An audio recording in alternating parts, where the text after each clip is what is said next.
This week I'm talking about maturity. In this episode, I'll cover what maturity is and what it isn't, why maturity matters for your mental health, and how to be more mature while still having fun. So, let's talk.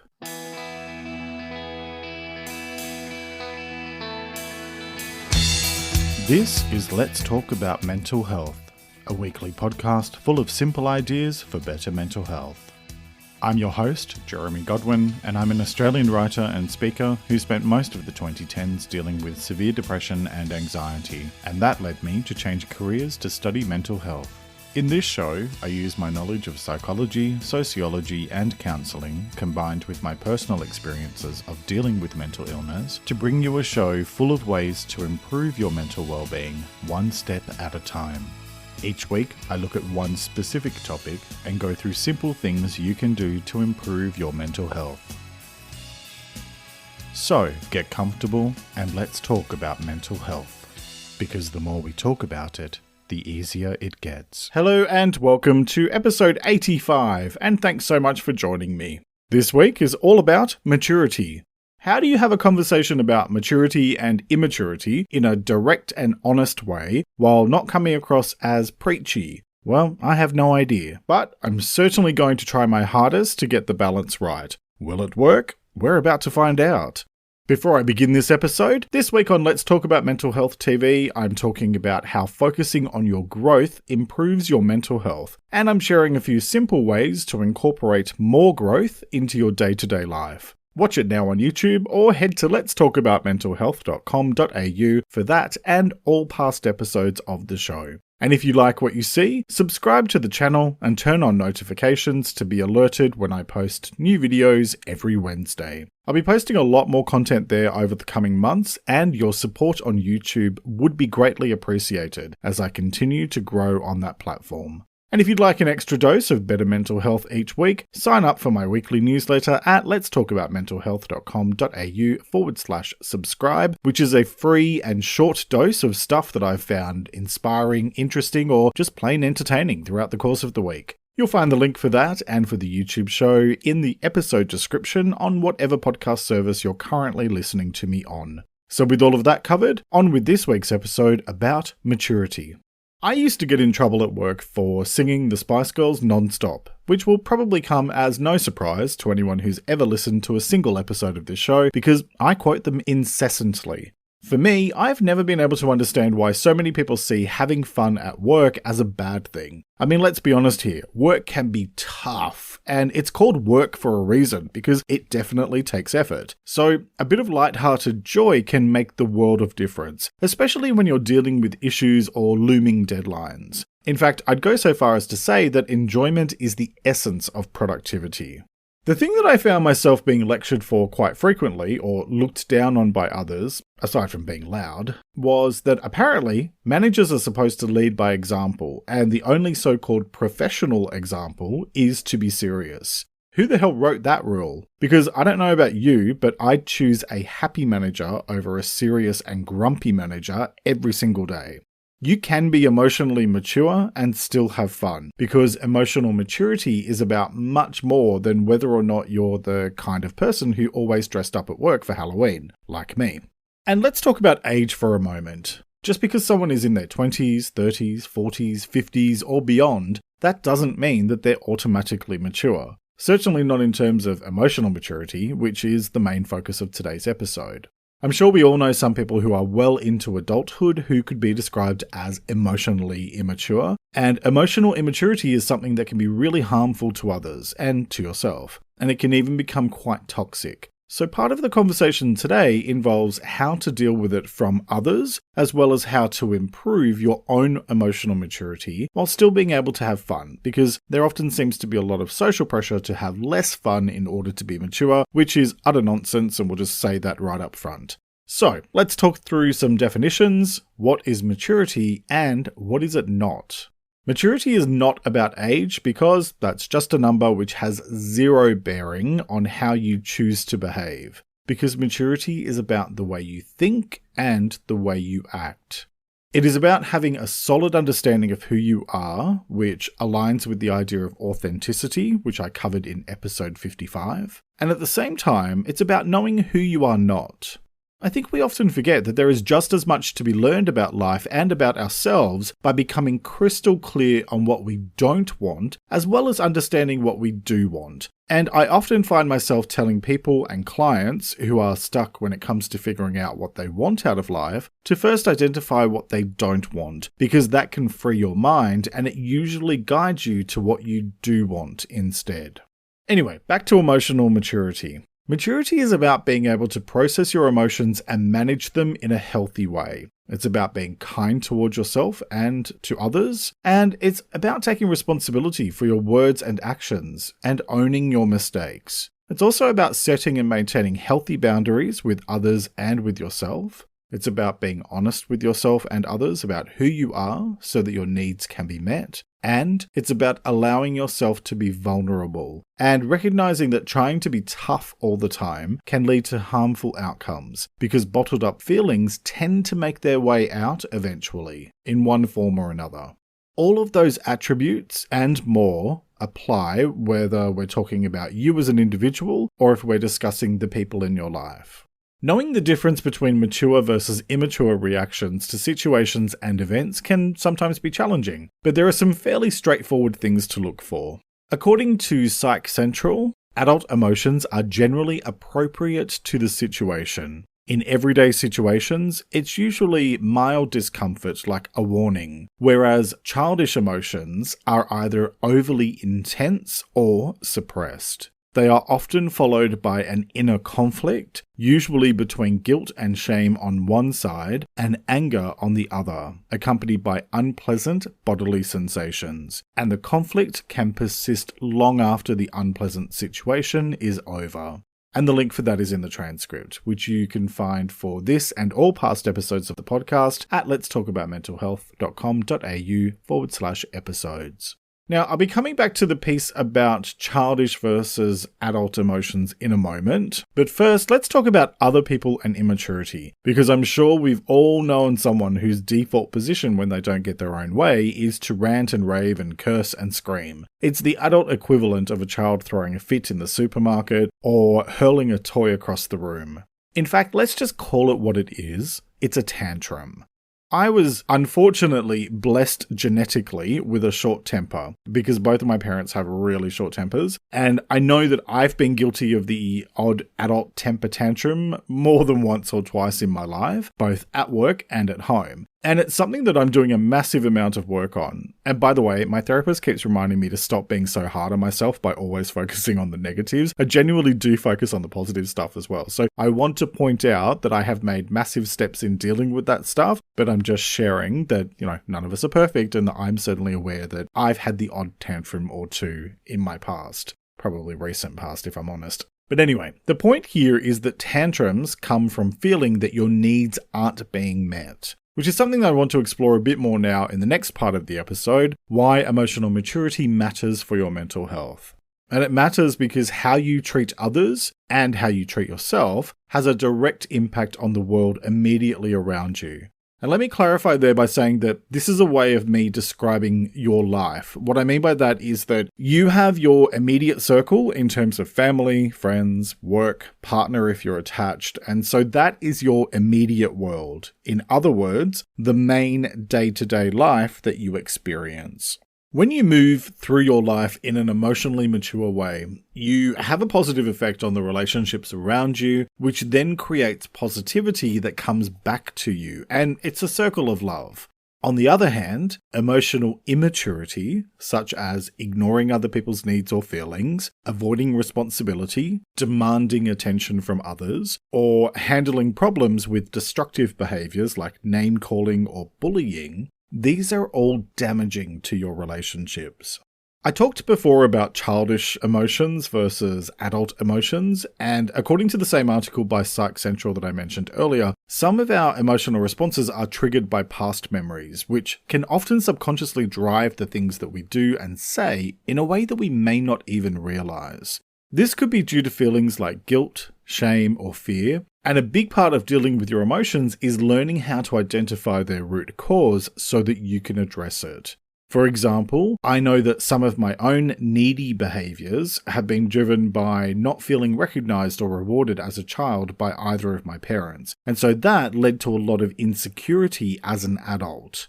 Once you know what's causing it, and once you work through those feelings, which may involve working with a therapist, as it did in my own case, you're then able to better manage them if and when they resurface. For me, if I'm feeling overlooked or not seen, I'm now able to stop myself before my insecurity spirals out of control, and I can label what it is that I'm feeling and why. And that helps to take the sting out of the emotion, and it gives it much less control over you by naming it. I talked about emotions in episode 57 and feelings in episode 28, and I also talked about insecurity back in episode 35, so you may find some or all of those to be helpful if you haven't already listened to them. The thing is that emotionally mature people deal with difficult situations in a thoughtful and considered way that does no harm, is kind, and serves to give more than they take. When that happens, your relationships become healthier, even through challenging times, and that leads to better long-term outcomes. In short, emotional maturity is one of the foundations of good relationships with others, and it's also a fundamental part of how you treat yourself. When you treat yourself in a mature way, you make decisions that set yourself up for the best possible outcomes in the future. How do you do that? Well, let's get into the how-to part of this week's episode. How to be more mature while still having fun. So let's first just discuss the fact that I said while still having fun there. And I've said this a couple of times, but I want to be really clear that I'm not saying that you cannot have fun. I would be in a world of trouble if that was the case, and these podcasts would have far fewer random quotes by the Spice Girls. So I'll explore that a bit more shortly, but I did want to say it up front because please keep in mind that fun is one of the best parts of life, and it has a massively impactful effect on your mental health and well-being. What I'm talking about here is about being emotionally mature in the way you handle yourself and your relationships with others. So let's first talk about that whole relationships piece, and then we'll come back and talk about you as an individual. So in terms of relationships with others, first, set clear boundaries and stick to them. So when you're dealing with other people who may be behaving in an emotionally immature way, the way that other people behave or what they choose to do or not do is entirely up to them, and your control is pretty much zero. All you can do is state your needs and set boundaries that are A, healthy, and B, direct, and then maintain those boundaries.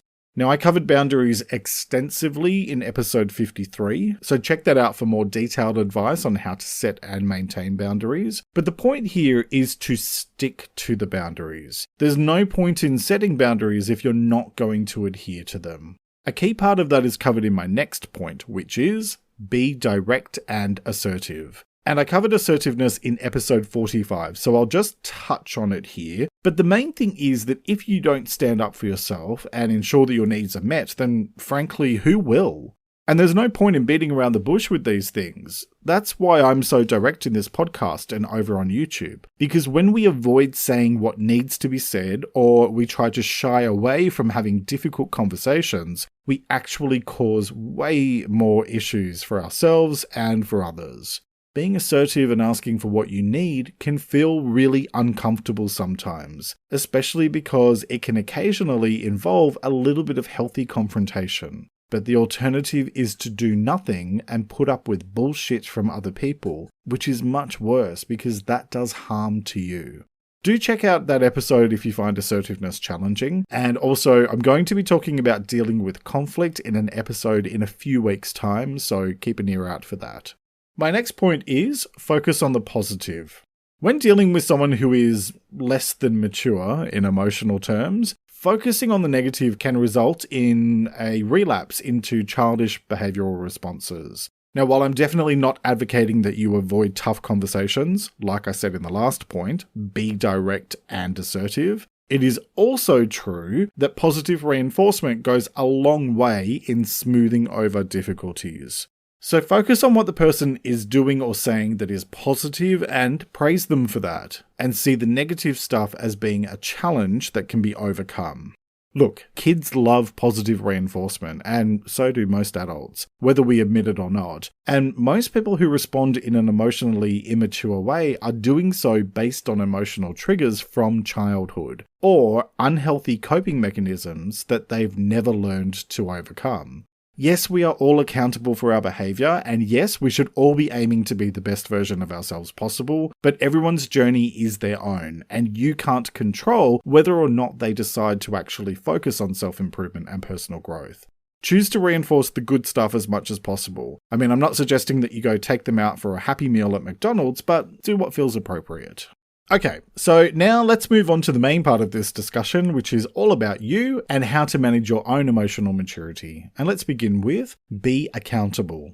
So this and the next few points are probably going to walk that really fine line between being direct and being almost a bit lecture-ish, and none more so than this one about being accountable. Please just know I mean what I'm about to say with absolute kindness, but sometimes kindness requires a blunt conversation. Here we go. You are wholly and solely responsible for what you do and say, and for the consequences of your actions. Nobody can make you do or say anything. And when we say things like, you made me do this, what we're doing is trying to shift the blame onto somebody else so that we feel better about ourselves. And that's bullshit. And we know that intuitively, however, it doesn't stop us from either saying it or thinking it, or both. Accountability means taking ownership, and if you make a mistake in life, which you will because you're human, own up to it, and if possible, make it right. The only true mistake in life is the one that you don't learn from, and that's where accountability comes in, because it demonstrates that you understand the impact of your actions and that you are willing to own it, regardless of how uncomfortable it might make you feel, because that's how you grow. I covered accountability in episode 16 of the podcast and growth in episode 37, and I encourage you to check those out if you haven't already. Next, take care of your responsibilities first. Being a mature adult seems to come with a hell of a lot of paperwork. Look, we all have these things that we have to do in order to maintain our lives and keep things moving forward from an administrative standpoint and just in terms of general life stuff. And if you avoid your responsibilities or you don't prioritize them, then you will create issues for yourself and potentially for others like your family. That means doing all the boring stuff first, like paying your bills before you buy yourself treats, making sure that you look after yourself, making sure that you look after your car, and just generally making an effort to be a well-rounded adult person who can tie their own shoelaces and doesn't live in an untidy mess. Yes, it's boring and tedious sometimes, but that doesn't change the fact that emotional maturity means doing what needs to be done to ensure that your most fundamental safety and security needs are met, like having a roof over your head and preferably one that isn't riddled with holes. That leads to my next point. Make healthy choices. Again, snooze, boring, but that doesn't mean it's not true. What you put into your body and what you do with it has a direct effect on what you experience. It's the same with whatever you put into your mind. Look, all things in moderation, and just know that some things like sugary treats were never meant to be anything more than a sometimes food. Okay, so let's focus on something else, because that did sound like a lecture. My next point is, remember that what you put out is what you get back. You create the world immediately around you by virtue of your words and actions. If you create drama, you get drama. Whereas if you create calm and peace of mind, then you are more likely to receive those things in return, or at least be less inclined to buy into drama if it's going on around you. This is not an automatic guarantee of receiving rainbows and unicorns back for what you put out, but the more positive stuff you focus on, the more you will attract back to you. Speaking of, my next point is, be considerate of your words and actions. The emotionally immature person speaks without thinking, or, on the other end of the spectrum, thinks without speaking. In other words, they have emotional reactions to things but don't say anything and instead just bottles them up, which just is not healthy.